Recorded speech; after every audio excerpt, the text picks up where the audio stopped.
Hello, you lovelies, and welcome to COYCAST and hopefully not busted eardrums. I am Coy Jandro, a Bostonian who loves pop culture, comic books, and people. And though my entire family is not here this week, I am joined as ever by the great Jake Lloyd Bacon. How you doing, man? I'm doing good. That was a very loud It was a little extra internet. But can I say, one of your better pronounced internets. Oh, thank you. I was reading it as we went, and I saw, and it felt right. Yeah, for those who are unaware, we have a big studio clock. I have this big monitor that I put notes on. Like it has our phone number, it has the email address, it has a big clock so we know the time, and it has like a little rough, hey, these are some things that you do. It has the plugs at the end of the show, just as a guide for us. But it also, in the first minute of it, just says internet in giant letters. It helps me. I don't know why I would ever think you would forget that. But I like that when I read it, it gives me that extra exclamation point in my heart. Right. Have you noticed that it does go away? I have not. You've never until noticed this that? moment. This changes. I'm about to have a moment. The colors of the background here change depending on the time that we're in. It starts red and then it goes to this is white, producer then blue. Jake showing his mastery here, because I didn't know any of that. But subtly, I might have subconsciously realized and been like, oh, we're at this point. A thing that nobody will ever see. Yeah, but we feel it, and you don't even see it. It's facing away from Jake. Well, you get a little edge of it. I get just the tip. I could put it over here. That's enough. I have my own monitor. Sometimes just the tip's enough. The internet flavor this week has been zesty, but it is. I'm wondering how it's going to shift, because one of the things we're going to talk about later in the show is the She-Hulk finale, and I've been having a really interesting time with, I had like that crisis a few months ago where I was like, oh no, I don't love what I used to love as lovelyling. And it's just not as passionate, the loving. Because we were in the middle of Ms. Marvel? Yeah, I just like, the burnout was real because I'm Islamophobic. I love that you said yes to it. I was going to find a retort mid-sentence and I found it. No, but I was having trouble with, what I do for a living is also what I do off camera. So I was struggling, and Jake predicted about 2 years ago that would happen. I think it happened a little later than he expected. But I hit a wall, and then I was like, wait a second, I'm angry a lot. And what I've discovered in the last 2 weeks is that if I use my anger, I've actually grown all my social medias by being a bit more of a dick. So I've been able to pivot, and as long as I'm not punching down, it's been very helpful. Okay, I'll play devil's advocate. Okay. Are you ultimately just adding to the discourse, though? Well, because basically... Are you just adding yells versus ignoring? Ignoring doesn't, it's just, that's how Trump happened, is ignoring. And I think that I've gotten enough people to delete their accounts that I feel like I'm helping overall. All right. I guess in that instance, it's fine. But also, you're amplifying some voices. And I'm helping people give, like, the voiceless have now, like, memes to share. I meant the people who are shitty. Oh, sure. By highlighting their shititude. But a lot of times, like, the quiet people are the ones that are on the right side of things. And I'm giving them a meme to share, or a thought, or a tweet. You know what I mean? Like, I would rather, my biggest issue. So now you have a messiah complex. So we've gone from quiet to too loud. Guys, first I'll be Russell Brand, then I'll be new Russell Brand. No, but my issue is like it's like what I've always had a problem with the left is they're so toothless. And I think that I was letting that happen to me with my view of the show and other things in pop culture being important. I was just quietly like, no, representation matters, instead of fuck you, representation matters. Okay. So all I've done is like just add the barb that I want some of the people that are in power to do as well. All right. And it's been a little cathartic, because instead of being like, oh, I can't say it this way, I'm like, well, why the fuck not? And now it's become it's amplified. I'm all for an angry phase. It's been nice. I went through the angry phase in my early 30s. I feel like that was my angry phase. I'm now mid 30s. I'm feeling it. So you came to it a little late. Because I was so patient. I was so patient. Way more patient than I was. But I'm mid 30s is really interesting. I'm here for it. I hit 409 months 2 days ago. I'm a month into my 34. 409 what? I was hanging around a bunch of kids for my buddy's birthday. Did you just count how many months you were alive? Very good at math. My 409 months. As of the 15th of October, my buddy had his kid had his third birthday, and I thought it's really funny. Like, there's some babies there, so they're like in weeks, and then there's some older kids that are in months. And I think it's around like month 26, like 2 years, 2 months. People stop saying months, which is absurd. But it's exactly. So it was so funny to me, and I was like, I wonder how many months I am. It's so absurd because we don't say I have 130 cents. Exactly. It should once you get to the next big number qualifier. That's it. We have a name for it. And I could see, like, when you're a baby at like 3 months, that's 12 weeks. That's different to me, because like that you change so much. Yeah. Also, how tall are you? Yeah, exactly. I've been 5'9" for a while. 9, not whatever that math is. Exactly. 73 inches or some shit. 5 times 12 is 60 plus 9, 69 inches. I was close. Nice. I was close. So like that. So the month 34 plus 1 is 409. 408 months is 34 for all you playing at home. But it's been interesting. I feel like that pivot into reserved in my mid 30s is with a side of anger. It's not like my midlife crisis isn't about anything. It's just about like being more helpful towards the little guy. Well, you're not there yet.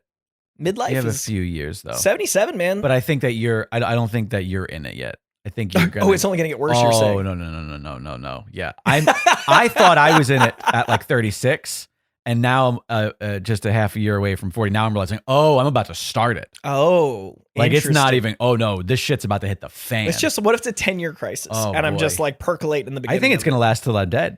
You're just gonna stay in crisis. It's end life crisis. Jake in crisis. Lloyd Bacon. Last half crisis is what it's called. So anyway, the point of all that was, if you've noticed a pivot, I am on socials again in a more bold way, and it has been helping me love this stuff again. That being said, we did have the end of She-Hulk we're going to talk about later in the episode, so if you have not caught up, we will give you warnings because we're going to be spoilers for the entirety of the season, but let's get into some news. We do officially have Get Off My Helicarrier's own Harrison Ford in the MCU.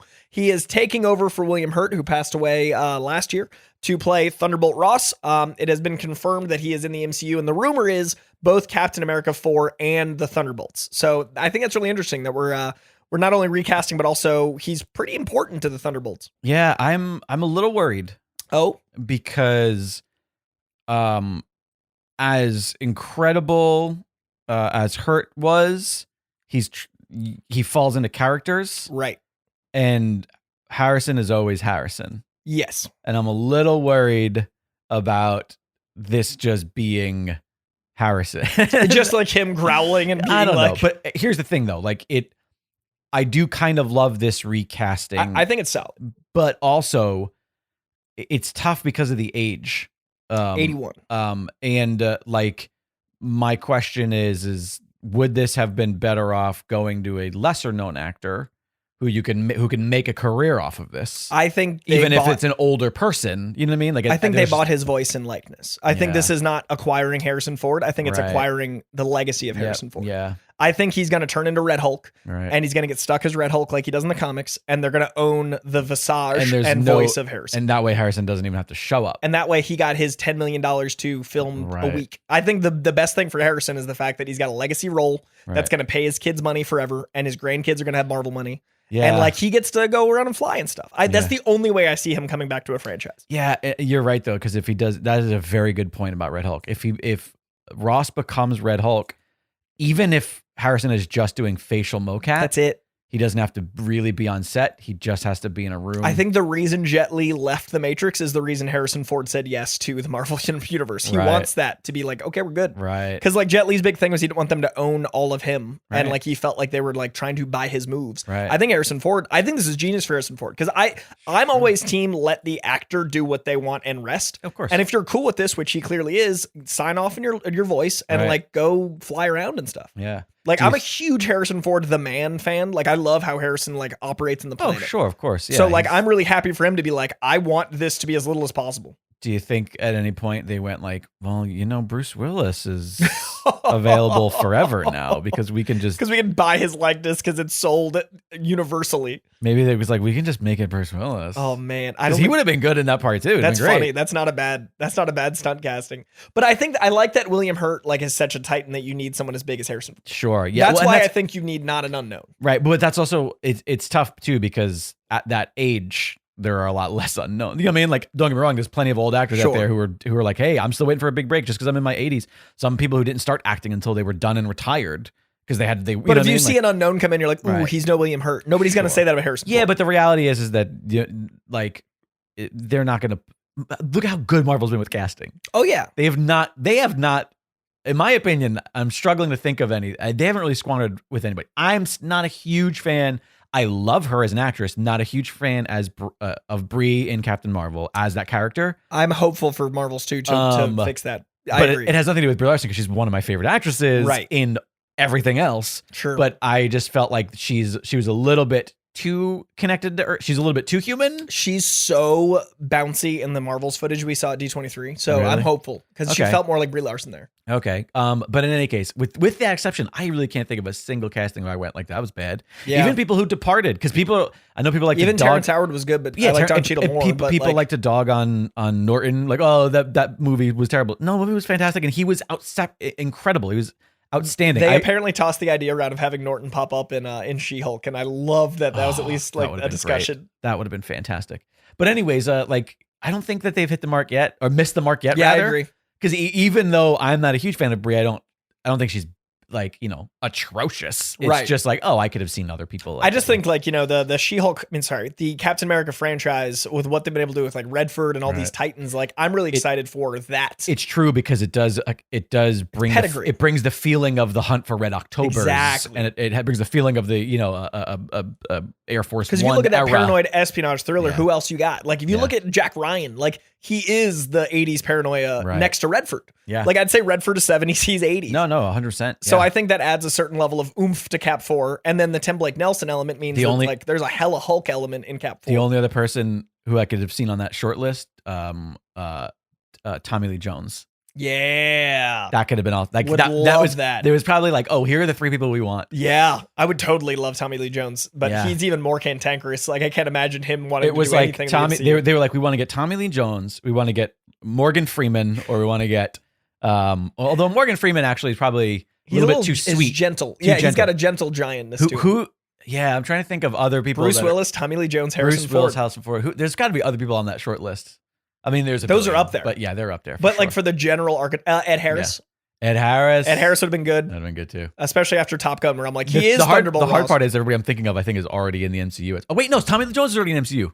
Oh yeah, he's in Captain America. The first one of this franchise. We failed this city. It's so difficult. It's so vast. But yeah, he was already that character in the 60s or 40s. So yeah, I'm excited. And I honestly I know it sounds morbid, but I do think it's great for Harrison Ford's legacy to be a character that can live on. I think that's exciting. Yeah, it is great. It's also, to your point, like when oh my God, I'm passing on the name of the gentleman who played Dumbledore first. Iconic actor. Harris? Oh my God, it's Alexandra. She can hear me right now. She'd be screaming at me. Yeah, we'll get a text in like 2 minutes and she'll be like, what have you guys done? No, I don't think she can hear me. I think she's in the bedroom with the door closed. But anyways, Richard Harris. Richard Harris. Yes, thank you. I for some reason I kept wanting to say Ian Harris, and I was like, there's no Ian. Why am I thinking of Ian? Ian McKellen. Because I'm thinking of Ian McKellen. Richard Harris, then Michael Gambon took it. But anyways, yes. So when Michael took over, it felt like, hey, this was a person that I knew, that I loved. Right. It was almost like handing it to doing it for a friend. It's like Dr. Parnassus. When Heath passed, those 4 actors that took no pay and like took over the role. Oh, interesting. I didn't know that. But have you seen Dr. Parnassus? No, not yet. It's been on the watch list forever. So basically when Heath passed in production, those 4 actors all donated their money to Matilda, his daughter. Right. And basically like did it for scale and took over the role as a love letter to Heath, which I think is so rad. Got it. But yeah, anyways, I love it. Yeah, I think it's exciting. And now I was already excited for Cap 4. Now I'm even more excited. Yeah. So that I think that was a smart casting move. Also in the world of the MCU, because of Blade being delayed, we had a bunch of shifts in release dates. As you guys know, this show's origins were release date shifts, so we're not going to get into too much detail, but just broad strokes. Did you hear about the Blade thing and all that? I mean, so I heard a rumor that Blade might have been getting nixed. So Blade, to my knowledge, isn't getting nixed, but it's getting completely rewritten. The entire script is overhauled. Like they hated the script to the level that it's a brand new baby. Can I say, maybe, I know that we have a couple things in the docket. I think there's another thing we should add to this episode. Because I think the She-Hulk conversation is going to be, it was great. Let's move on. But I wonder if it had anything to do with how fucking perfect Werewolf by Night was. Oh my God. I had that on the Patreon pop, but we can talk about it here. Only because like when we were watching it, I was just thinking like, well, now Blade has to be this. Like I don't want to see Blade and fucking Black Knight or whatever his name is like running around modern day London anymore. Yeah. Like I want every Midnight Sun in the Werewolf by Night universe. I also want Blade to take place in whenever that took, because by the way, I don't know if they've explicitly said, but it did not seem like Werewolf by Night had a timestamp on it. That could have been. And Blade was originally, I think, like 1800s France or something. Like the script. The original one. But apparently it was like 89 pages, and it was not good. It had 2 action set pieces. brief, but anyways. Well, all right. Well, they're doing some retconning. At least which I would much rather it happen now because they never started shooting, right? No, yeah. The script just got finished, so I mean, the sets were being built and stuff, so like that's messy. But I'd much rather have them delay it a year or whatever and be good. I just saw the internet go away. I would much rather have it be correct once. You can't make a first impression twice. Like, so I'd rather Blade enter the MCU correctly. Right. What if they wait so long that the actor's like, yeah, I'm not gonna do this anymore. I'm done. Mahershala is like, guys, come on, you've had me. I'm out. He's like too old now. Him and Wesley are like, we were almost. What I would love is the Blade Wesley Snipes to come up in Secret Wars and Blade Mahershala get to be the period piece. Oh, so they're playing the same character, two different eras. Right. That'd be cool for me because I would love to keep that flavor like you were talking about Werewolf by Night. Yeah. But because of that, they did shift. Deadpool was supposed to come out in September.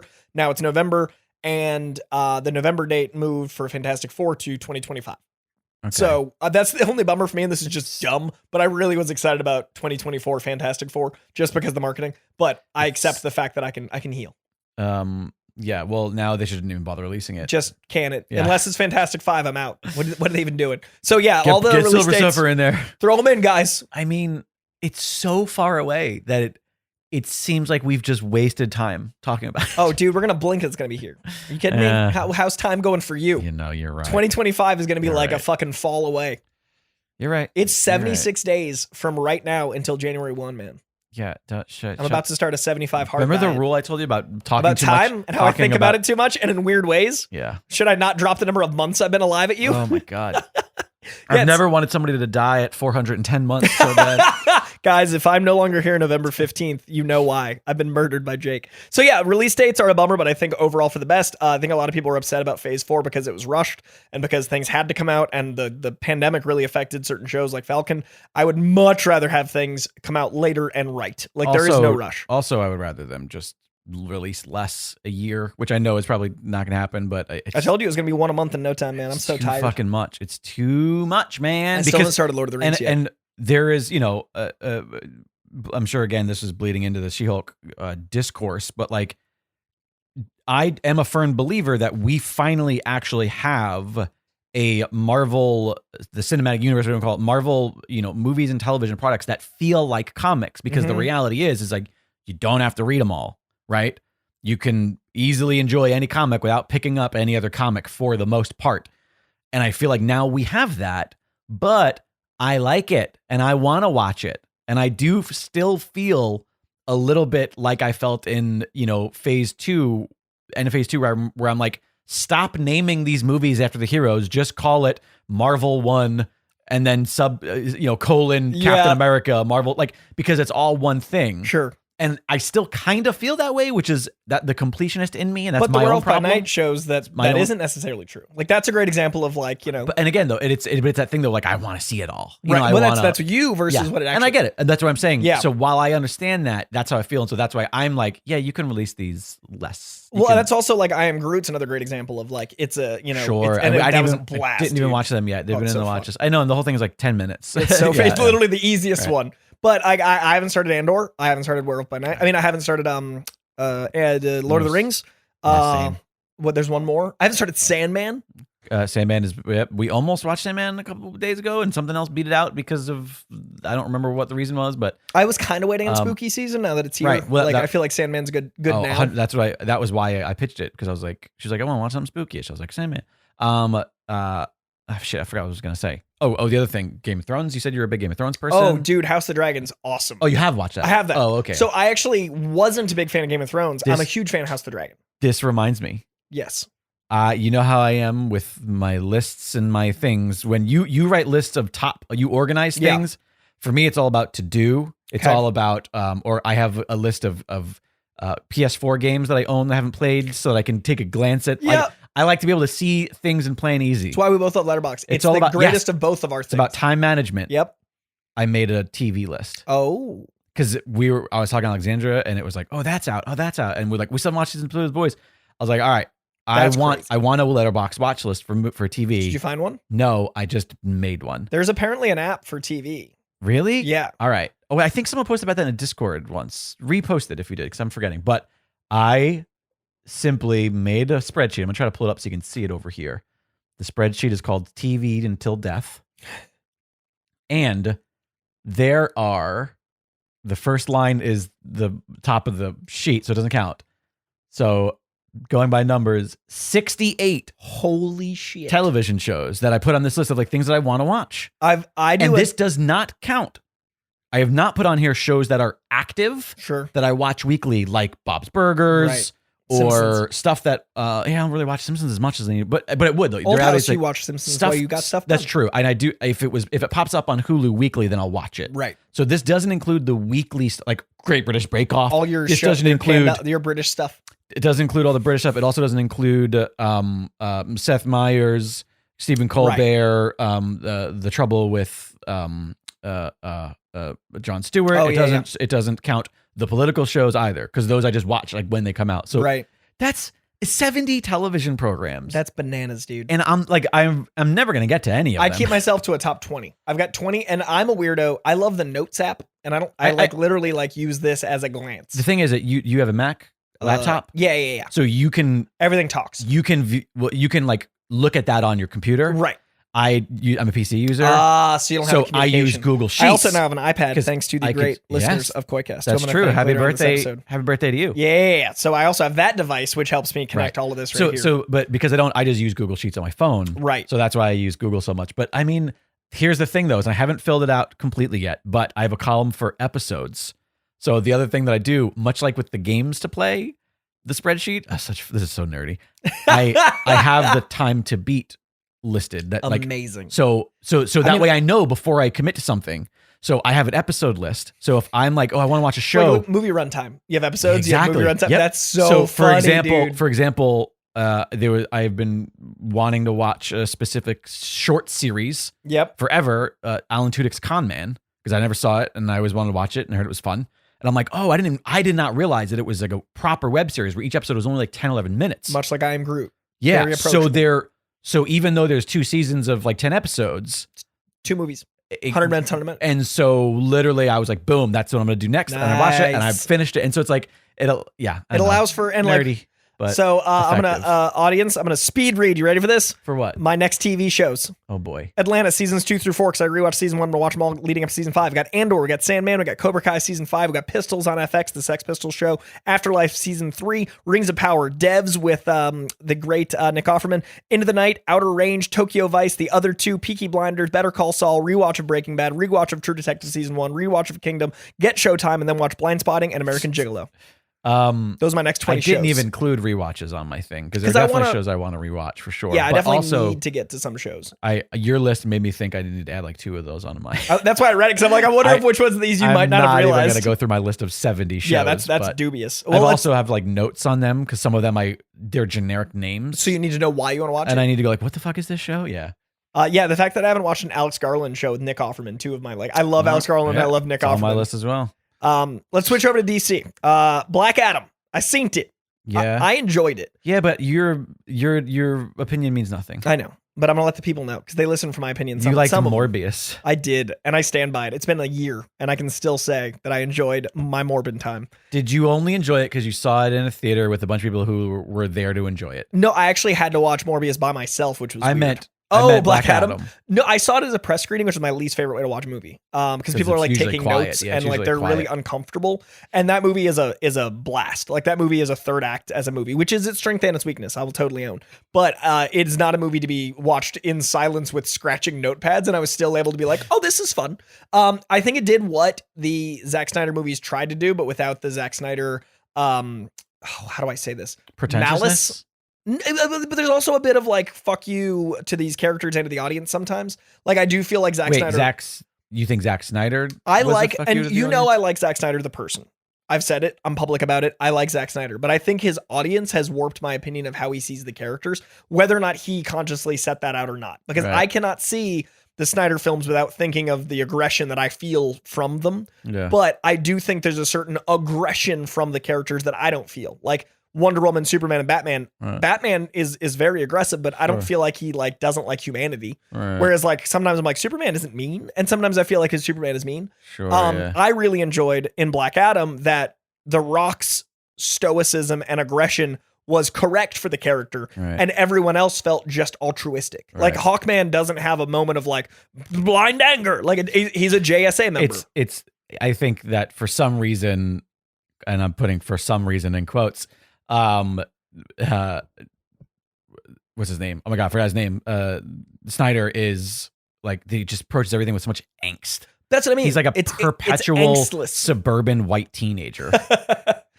And I like him, but it doesn't always work for the character. No, and I get that. And it might just be the fact that the characters he took are the brightest, colorful, and that, with the exception of Batman, who is the only this one who is great because it's Black Adam. I think that's what I'm trying to say is the tone fits what the DCEU has become, because Black Adam actually is the Zack Snyder Superman. Sure. So you know what I mean? So I really enjoyed that. And then the JSA feels incredible. It's very visually stunning. There's a lot of really cool like ways to utilize powers in here. And Aldous Hodge I've been a fan of forever. We talk about him all the time. And every time in this movie, I'm like, this guy needs to be a household name. This is going to make him the household name he deserves to be. And it's Hawkman, who's a character that's like dope when you use him well, but so dumb if you use him wrong. He's literally called Hawkman. And it's exactly, the name and the outfit could be a little much. Easily. And the fact they walk that line. I mean, the fact that Rick and Morty has ruined that character, because all I can think of is Birdman every time I see him. I'm immediately like, well, now, or Bird Person. I'm sorry, Bird Person. I'm just like, Birdman's Michael God. Keaton. Yeah, Birdman is a good one. And then I really, really, really liked Pierce Brosnan as Dr. Fate, another of my favorite DC characters. He nailed that. So I got way more out of it than I necessarily expected, but I also know that it's going to be polarizing, because there's diehard Snyder fans that are going to be like, it's not blank enough. And then there's people like you who want a certain other element, but I think you might like it because it does capture DC's altruism in the JSA. I mean, is it logical? That's like the foundation for me enjoying a movie. Do I believe it? Can I believe it? Is there a reason? Is there a purpose for people's actions? Yeah, the arcs are driven. I really like the politics of anti-heroes. They land that really well, and like what the duality is. Sure. And I really feel like I believe in the reason Black Adam feels these things, which I didn't know if I would. Right on. And The Rock didn't feel like Jumanji The Rock. He felt like a new character, which I dug. So yeah, I was very impressed, because I went in like, okay, I've only seen 2 trailers. Expecting the worst. First one wasn't for me. New trailer was more for me. Right. Well, there's no way in hell I'm gonna go see it in the theater. I mean, you didn't see. There's like 10 things. I was like, Jake, we don't. Our lives are not good right now. And I'm sure it'll be on HBO Max before you know it. Yeah. Like I assume right before the holidays. Like if it comes out now. When is it supposed to be released? Is it the 21st? So this weekend. This upcoming weekend. Do you think it's going to do well in the theater? I Because think right now pre-sale apparently is terrible, right? Like it's not selling well. Yeah, it's not doing great. But I think word of mouth is actually going to be. I think a lot of people are like me, where they're like, I don't know, and then like will come out well. Because I feel like they're going to rush to get it onto the streaming if it doesn't do well the first 2 weekends, absolutely. But I think it might have some legs, and I'm excited to see it again. And I did not feel that way about. I mean, I didn't rush to go see Multiverse of Madness again. I'm very excited to see Black Adam. Why would you? So like I'm excited for a big win for DC, and this personally feels like a huge win. Let's talk about She-Hulk before I get into my birthday thanks, because I brought the little letter so I can thank everybody. Let's talk about She-Hulk. See spoilers for She-Hulk. Full spoilers, full on spoilers, whole season, even the finale, raging spoilers, because there's a big ending which I fucking loved. The only bad thing that I can say about She-Hulk is that they attempted to convince us that Tatiana Maslany is not the most attractive person. Would not just have every guy lined up around the block, because she is so fucking charming. I'm ready to line up. I don't even know where to line up. So adorable, so cute. I mean, like she is just so fucking lovable. The visual effects were still struggly, but not enough to ruin the show for me. Yeah. The fourth wall breaking that happens in the last episode, the fourth wall demolishing, is like legitimately shocking. And considering that it's become expected in some way, shape, or form, the fact that we were shocked, they just moved the line to a point where she literally bursts out of Disney Plus. Which, by the way, what I love about that is that from forever we're gonna have like an archive of what the Disney Plus interface looked like that day. Because the reality too, by the way, is gonna be like that shit's gonna change 10 times. Think about what 100%. Netflix looked like. It's gonna be a few years ago. Also, the fact that Deadpool 2 was in the the thing she kicked out made me happy. Oh, I don't think I caught that. Break. I didn't notice that. Yeah, Deadpool was on the screen as Deadpool 2 the movie, and I was like, oh, like it was perfect. I didn't even see that. Is that even on Disney Plus? Must be. No, I don't. Why would it be? I've only watched it on Oh, maybe it is. No, it is now. Maybe it's in the Sonyverse, whatever they call it. The Fox R-rated click-through verse. So yeah, she busts out of it because the show goes the unfortunate expected route. Yep. Of bad guy turns himself into a thing, which by the way is hilarious because it's literally Abomination, and or Red Hulk eventually, right? And every other superhero movie.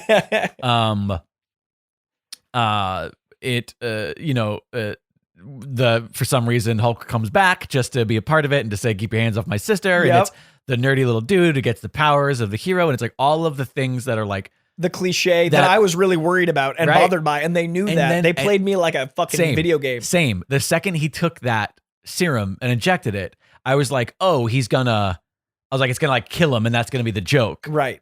And it's gonna be like that didn't go the way we want, and then he turns, and I'm like, no, wait a minute, and then it wasn't until like things got a little silly. And then Tatiana busts through like Kool-Aid Man and then again. she goes, wait, what the fuck are we doing this for? Yes.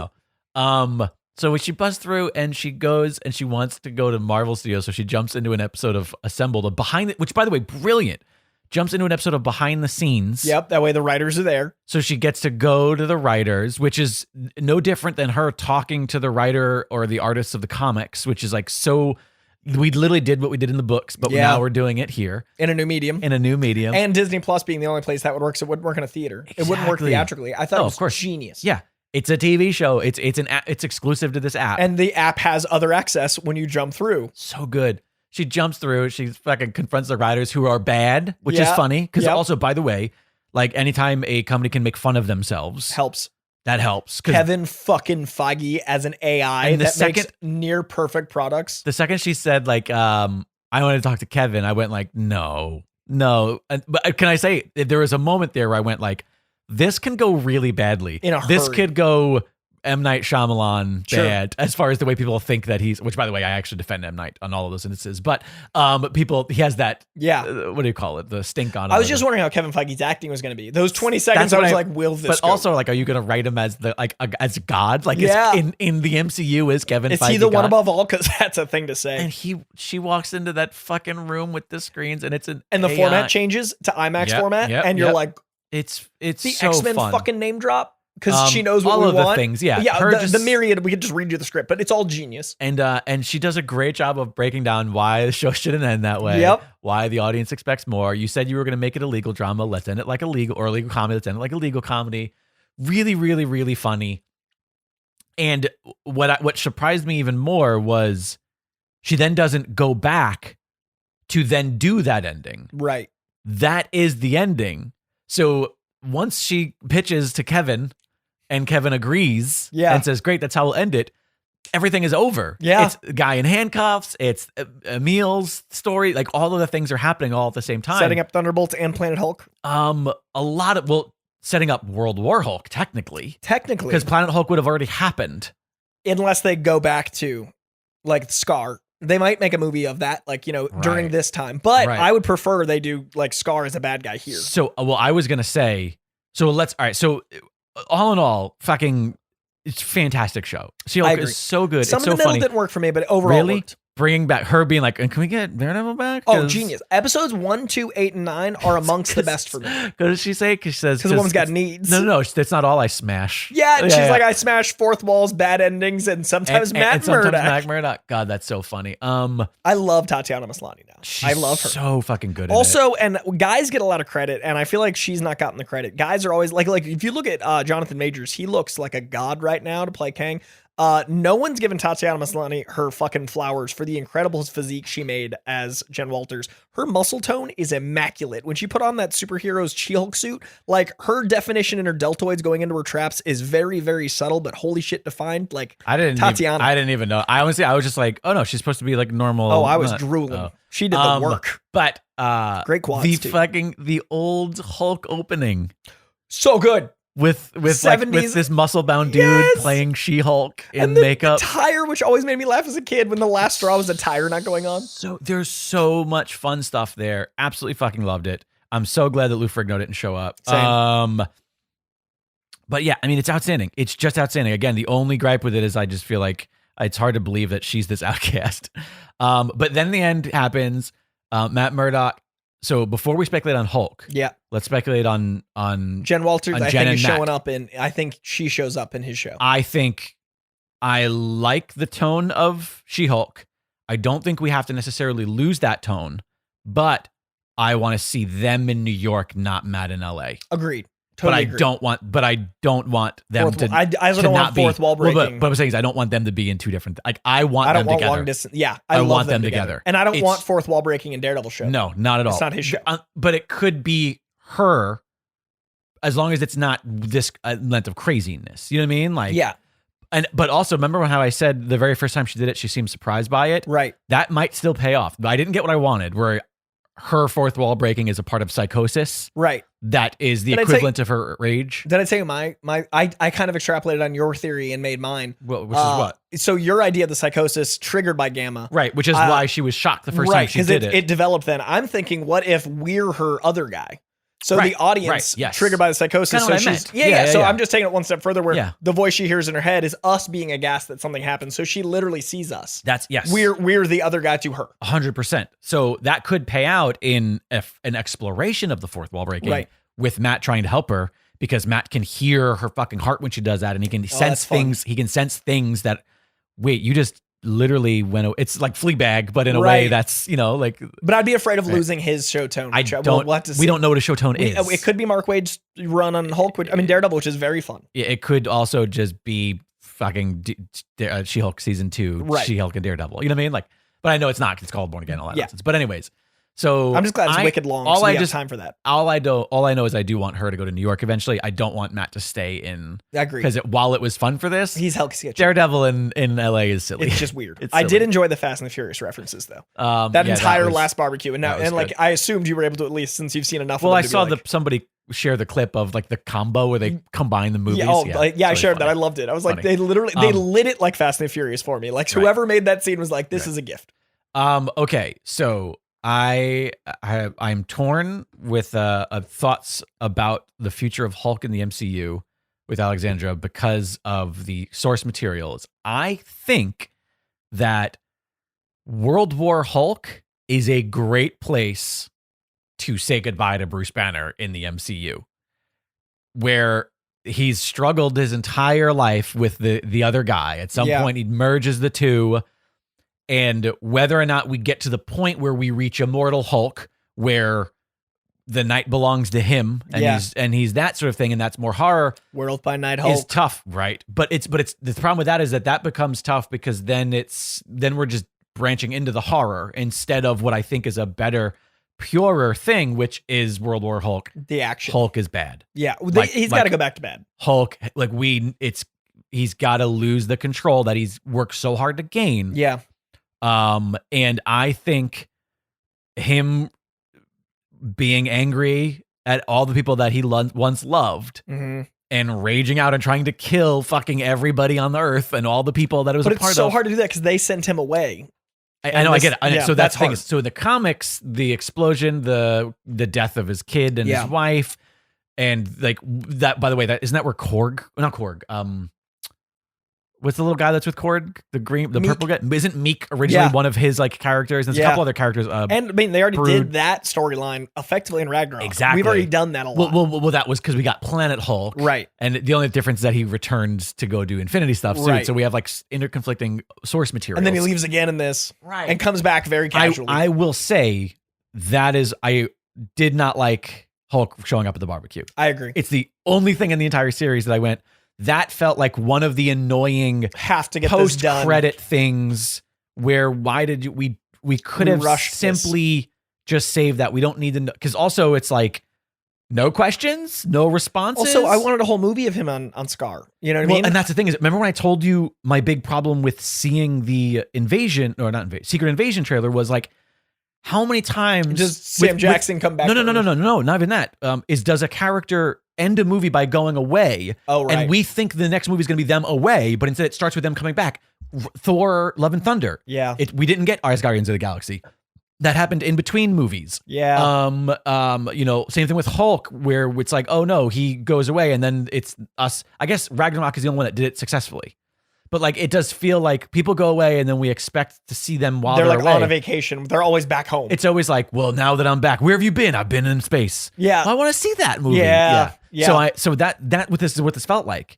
Because he just, by the way, it was like, what, 2-3 days? Yeah, it was insane. Maybe it was longer than that, because she was working at the firm for a while. And the time moves different on Scar, because Jeff Goldblum mentions it. So that's how his kid can be however old. But it's weird. Well, also, depending on what the source material is, his kid isn't old. His kid is actually just 6 or something. No. And I could be wrong. I don't remember these books well. I read a lot of this stuff when I was working at Borders. Mm-hmm. And it was that time where like I would read the book at work. Right. And so I read 40 books, like a week, and I didn't retain a lot of it. But doesn't his kid, don't we find out that at some point his kid, whose name is like named after, his name's Scar, isn't like named after the planet, which is weird and annoying. Can his kid also transform between a human form? But then when he transforms, we realize he's actually like a very small boy, which would be a fun thing to play with, Which he's, but he's, when he transforms the Hulk, it's like Shazam. He's like a big adult looking person. Yeah. But we learn that he's actually just a child. So that they could play on that. Which and I think they should, because they've got like Thor as a parent and Hulk as a parent. And like, it's just, it's a little, the Hulk coming back is a little weird. I didn't love it. It was the only thing that I went like, man, I didn't need that. But it didn't ruin it, because finale is exceptional. Yeah. Fuck, it's so fun. It's real I had a blast fun. with it. I'm glad you dug it as much as I did, because I've been fighting, as you know. Yeah, I mean, people are dumb. But before you get onto that, we did mention it.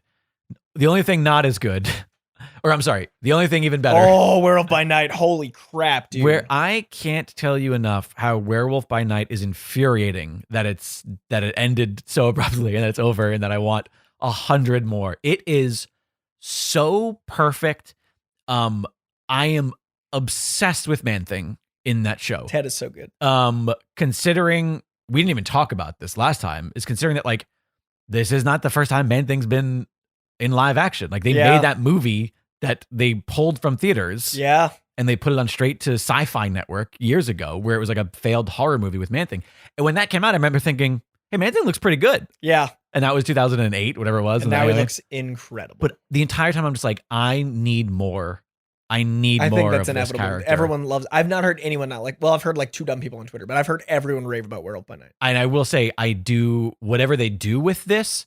I actually don't think we should get too much of the Man-Thing origin, because of the jokes that were just made on She-Hulk about.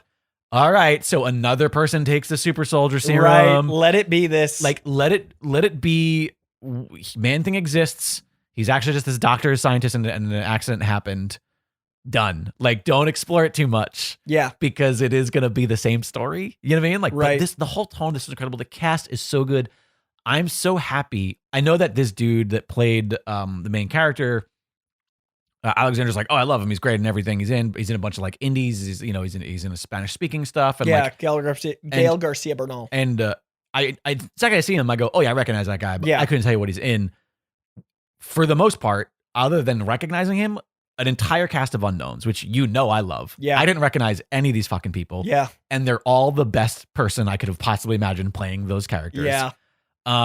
Dude, Kirk Thatcher. I went to the premiere for this, and I was talking. He's the Scottish guy. Okay. Oh god, with the fucking the beard and so I'd already seen it because I got a screener of it to do a review for. Then I went to the premiere like 3 weeks later. So I was lucky enough to be like, I know how well you guys all did. Yeah. So I'm talking to him about it, and I didn't realize like he literally is responsible for so many amazing things. Like he was in Star Trek as like one of the Irish street punks way back in the day, like one of the originals. He directed something, and we talked about his directing, and I totally can't remember. So but the whole cast, one of those guys that is literally like an everyman that does everything. They're all dead now, but incredible cast.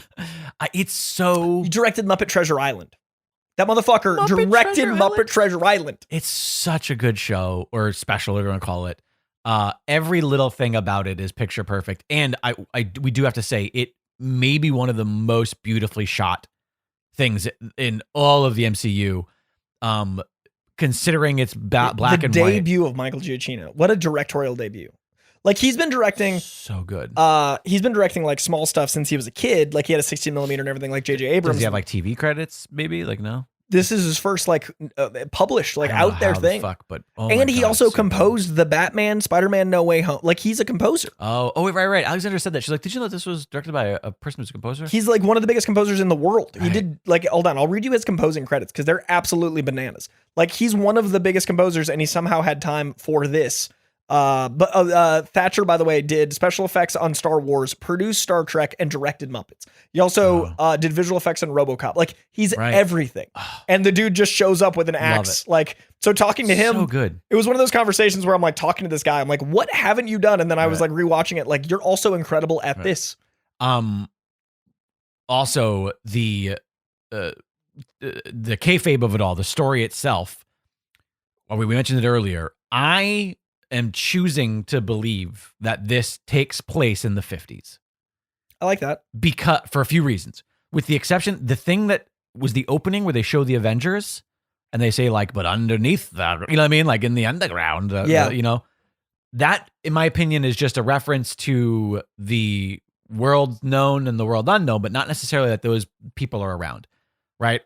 That is the only thing that ruins my theory. But if this is Man-Thing of the era where they were just trying to recreate the Cap super serum, which is what created him, whether or not Alyssa's Bloodstone just has an affinity for the era, or that is literally like, no, that's what technology is right now. Yeah. Because there was no other modern technology. Which I loved. Nobody pulled out a cell phone. Nobody, like the weaponry was all old medieval. Yeah. They were using the fucking, you know, the phonogram and like all whatever the fuck that thing is called, the old record player. Like I'm begging this to be taking place in the 50s because this could tie into other parts of the MCU if they wanted. And I would love, and well, they even say Elsa Bloodstone can live forever with the stone. Like you can play with time.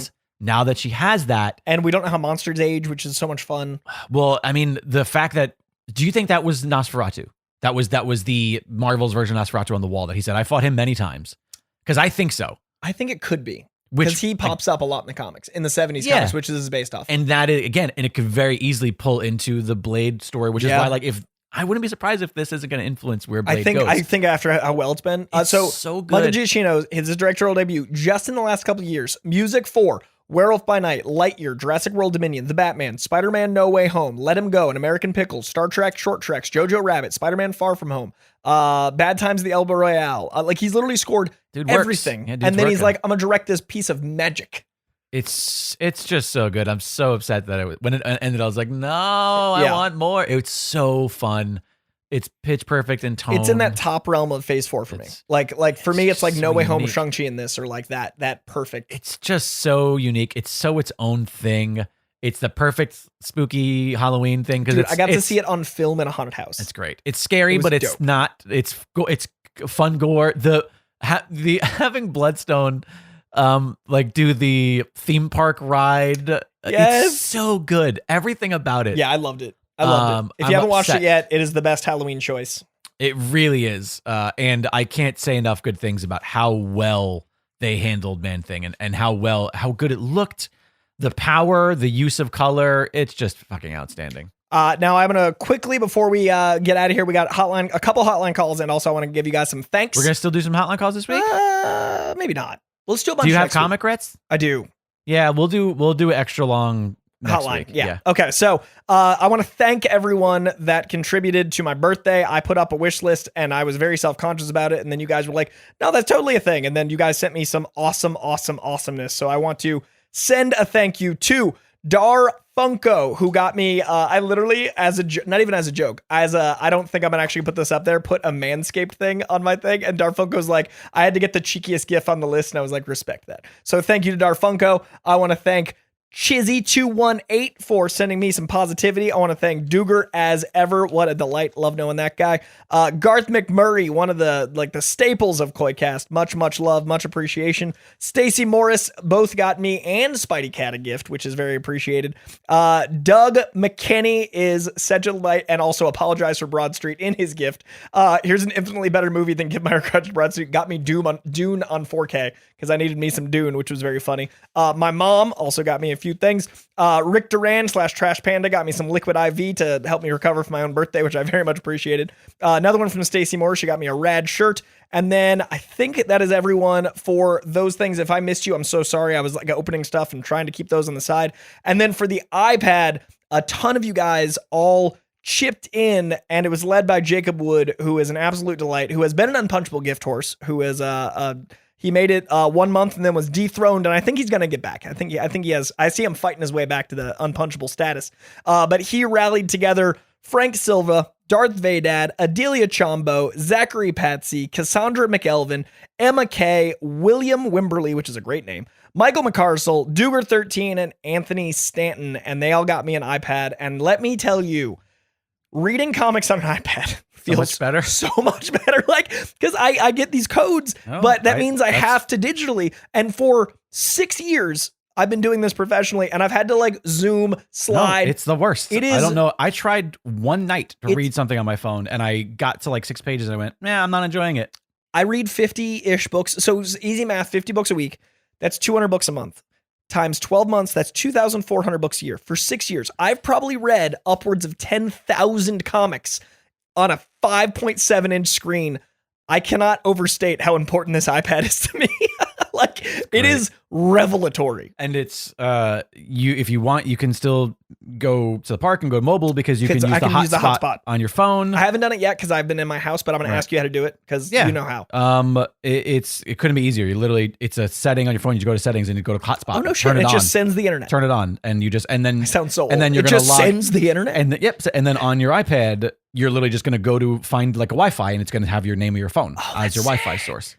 So it's already been a game changer. I've only been at my house using it, but I cannot wait to. I like to go to the park on Sundays. So I'm very happy that they got you that, because it's irritating me to know that you this is so small. I can't appreciate art on this. And even though iPhone's gotten huge over the years, every increase is a little bit better, but it's still not. It's not comic. It still book. has to fit in my hand, and a comic book should not fit in my hand. No, and so the iPad is delight. And even though you can still like zoom in, you can do all the things. It's so much nicer to read on a larger screen. The screen is 10.7 inches, which is almost the 11-inch screen of or an 11-inch, a comic screen. The comic screens. So those comics are made of 24 screens. I appreciate all the screens and panels within them. Double-sided screens. It really has helped. So just thank you to everyone that got me individual stuff, everyone that got me the iPad.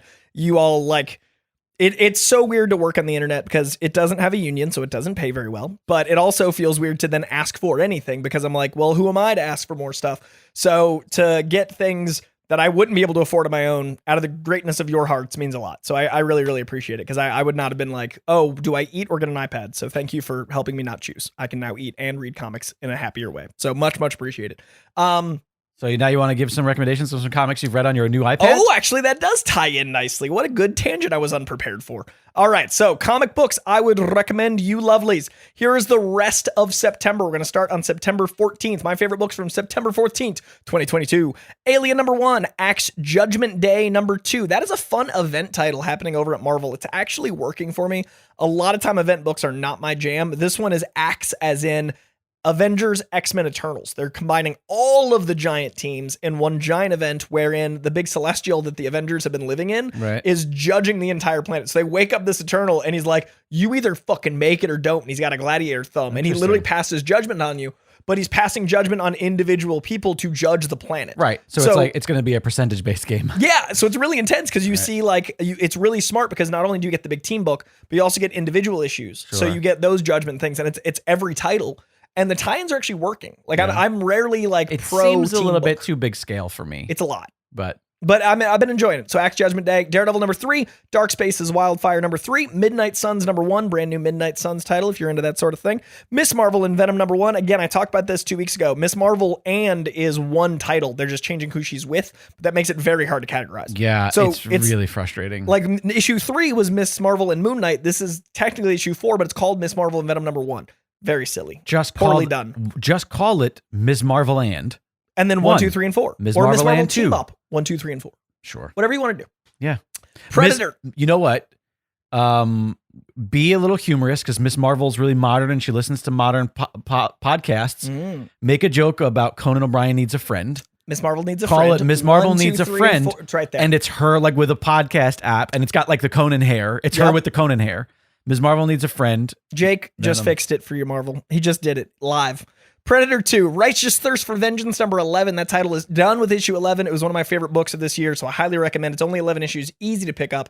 It is brutal as fuck. It's like No Country for Old Men, the comic. It's like a badass western of pursuit and violence. Seven Sons, number 4. It is very intense and a lot of religious allegory, and it's a fascinating look at what cults versus religions are to this writer, but I don't disagree with a lot of it. It's great. Superman, Son of Kal-El, number 15. 10,000 Black Feathers, number 1. New title from Image. Loving that kickoff. X-Men Red, number 6. Over to the week of the 21st, September 21st. Avengers, number 60. Batman, One Bad Day, Two-Face. These are all like trade paperbacks, effectively, where it's what Batman pushed too far. Like there's that Joker. Right. So this is basically everyone getting their own Killing Joke title, which is cool. Right. So this is Two-Faces. It's almost as good as the Riddler. Batman One Bad Day Riddler is probably my favorite Batman title since Hush. It's like fucking incredible. That's real high praise. Yeah, like it's monumental. That's also a very long time ago. Yeah, that's what I'm saying. It's that good. Like it's up there with Tom King's like I Am Bane and stuff I've talked about, but it's one issue, so it's easier to be like, I can say all day, like, read I Am Bane, I Am Gotham, but it's hard to get someone to pick up one issue. Right. So whereas this is like, you're one and done. So I highly recommend One Bad Day, Two-Face, and Riddler. Batman Superman World's Finest, number 7. Batman the Knight, number 9. Berserker, number 10. This is the 10 out of 12 issues. So Berserker wraps up its first run in 2 issues. Very easy to get on. I really hope that they release just one hardcover. I think they will. With them all in it. Yeah, I think 1 through 12 is going to be But I hope it's not too big. Because 12 is a lot. Issues? 12 issues is a lot, but it's a not too hardcover. much. You got some the spine. Exactly. That's what I'm saying. Yeah. Like I feel like the hardcover copies I have of the Ultimate X-Men, I think, are mostly 12 issues, and those are like as big as a book as I want. See, I like the 54 for Saga. It's too big. I feel like I'm reading a tome. It's terrible. I like tomes. Oh, sorry, not 54. 54 is the trade paperback. The what's 54 divided by 3? 60 would be 20, 19. I like the 18 issues. It feels good. Still a little bit too big, but probably not too unbearable. Yeah. That's my ideal size. It's not like that Savage Dragon omnibus I have that's just so thick that it's just like, it's just so difficult to read. I use the Invincible omnibuses to prop up my Deadpool bust. I literally have them to make him higher. Speaking of which, slight sidebar, my favorite is when your family was in town last couple of weeks, you posted a picture. And you were like, oh, because you took your family to go see Clerks. Yeah. And you were like, oh, before we go see Clerks, we're going to do a little Clerks binge. And it's like all your family like in the living room. And my favorite part about it is that if you look at the photo closely, it looks like Deadpool is just there with you guys looking at the TV because of the position. Yeah, so he's just with the family. And it's just like he's next to your grandpa. He's next to like Poppy and Mima. He's watching over as well. It's just like he's really tall for some reason because he's a little bit taller. So good. And he's even looking in the right direction. So I like always point him towards the TV. The whole room is facing the television. And I saw that. I pointed him towards the TV, did not intend that, but I love that happy accident. Next week, I was going to save it for next week. So next week, I'm going to ask Jake about his experience of having the whole family on. So we're going to talk about that next week on the patron hotline heavy week. We got Harley Quinn anniversary special. We got Fantastic Four 47. We have Crashing number 1. Crashing number 1's interesting because it's a new title. I think it's from Image that's about crashing on caffeine, crashing on drugs, and crashing from exhaustion. And it's hospital workers all dealing with addiction. And it's like a really cool commentary on how fucked up coffee can be and how like fucked up drugs. It's a really interesting, like, sounds great. As a caffeine addict, take sip of his dunks. Sounds really fascinating. Check it out. Nightwing 96, Pearl 3 number 5, Public Domain number 4, Radiant Black 18, Strange number 6, Vanish number 1, and Exterminators number 1. The 28th of September. In 2 weeks when we record again, I will give you guys all of October because I'll be caught up by then. I'm actually caught up short of 4 issues now. So we're gonna be fully caught up. Very excited about it. My family was in town, so now I'm reading them on the iPad. Very happy boy. Action Comics 1047, Amazing Spider-Man number 10. This is a cool issue because it's a cover that has Spider-Man and Gwen Stacy on it. And I was like, don't you fucking do this to me again. Like, I'm done with clones. I'm done with her coming back. So I'm immediately apprehensive. I open it. And it's the person that they send to watch over Spider-Man for that Axe Judgment thing. So she's the one that is like his. Right. And so Spider-Man's like, I feel this sense of guilt and regret. Does that make me act better or worse? And it's a cool commentary on his power and responsibility thing. Right, I was like it. I am immediately in, as the cover had made me nervous. It's if there's ever clickbait for a 100% comic, clickbait. yeah. I was like, don't you do it? Okay, this is perfect. That's good. We got Axe Avengers #1, Captain America Symbol of Truth #5, Human Target #7, Miles Morales Spider-Man 42, Nice House on the Lake #10, Old Dog #1. This is a new book from Declan Shalvey, one of my favorite artists and Irishman. Love this man. X-Men #15 concludes last week. That's going to do it, you lovelies. So much. That was a lot of comics. And then we'll be back next week for some Hot and Hotline Heavy. But if you want to call in for the next time we record, that's 818-794-0722. It's 818-794-0722. Or you can send a voice memo to contact@COYCAST.com. Please do rate and review on Apple Podcasts. Those 5 stars keep us warm at night. They're like the Mario stars that give you infinite power. Each one of them fills me with more zeal and love. So, I like 5 more than 4, but I like 4 more than 3. COYCAST.com for merch. We got shirts. We got mugs. We got masks. We also have a Patreon, and on that Patreon, you can hear each and every week of the Patron-only pod throughout history forever. It is literally organized to a Jake Lloyd Bacon level where you can click on a movie, type in a movie, see if we've ever talked about it, and we basically review 3 to 5, sometimes even more bits of art every single week each. Like each, yeah. So for this, generally we talk about like 10 or so things an episode, and it's 10 a lot. It's the Patreon only pod is the equivalent of like hanging out on the couch with your friend and being like, hey, what have you checked out lately? Yeah. And it's just it's casual and it's fun. And to touch upon what you mentioned though, if you do become a patron, the second you get access to that tier, you get access to the entire back catalog. It's not like you just sign up and now you can listen to the new ones. You have access to 100 and what are we up to? 13, 14, 15, 20? I don't know. How many? I think 115 or so. Because this is episode 133 of the program, the main program. Yeah, I'd say it's about So it's only about 10 or so less than that, I feel. So let's say it's 115 times maybe, 10. That's 1,150 bits of art review.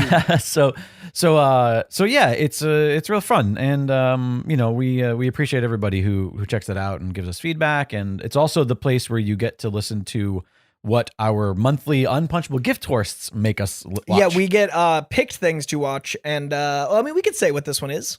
Sure. We got to watch DC Super Pets and give our full extensive review for that patron over there, because they're the Unpunchable one, and I'm excited to talk about it. Yeah, current Unpunchable gift horse of the month, Gilbert Short. It's a really cool thing, and I enjoy that show. So check it out if you feel so inclined. You can also follow us on social media. Use hashtag COYCAST to get our attention. I'm at CoyJandro. He's at Jake Lloyd Bacon, and you're at your car, your home, in the park. I'm sorry. I want a correction. What? Gilbert was the Unpunchable gift horse of September last month. Oh, we're in October now. We are in October. We are just now getting to his because of family and all sorts of thoughts. The current Unpunchable gift horse is Duger13. Yes. Who I don't believe has given us an assignment yet. Okay, Duger. So Duger, get on that. Let us know what you want us to watch. But regardless, we're going to be getting to Gil's pick from last month on this week's Patreon. Duger completed to date, Deadly Class hardcover collection. There's only the Deadly Class ends this month, and they're going to be a 4th hardcover, but he got me the 3rd one for my birthday. That's so nice. Good man, Duger. Thank you for being Unpunchable. Thank you to everyone in the Patreon. Thank you to everyone listening, because you're all fucking rad, and I appreciate each and every one of you. I'm going to be getting back in the Discord now that my family's out of town. I've been absent, but I will get back in there and chime in occasionally, and you guys can send me angry gifts by not being there enough. I see them sometimes. But this is going to do it for this week. We'll be back next week for a Hot and Hotline Heavy week. And until then, thank you for being here. Thank you for listening. And thank you, as always, to Comic Books for existing. Ta-ta. Hello, workers of the world. This guy is James Mastriani. And that guy is Matt Newell. That's right.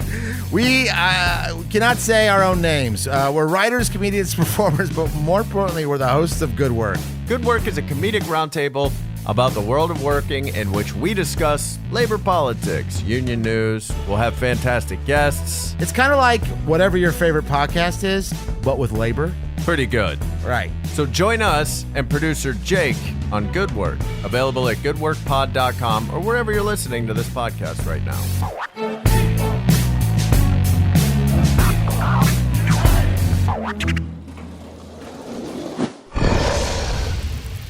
It's Dragon Wagon.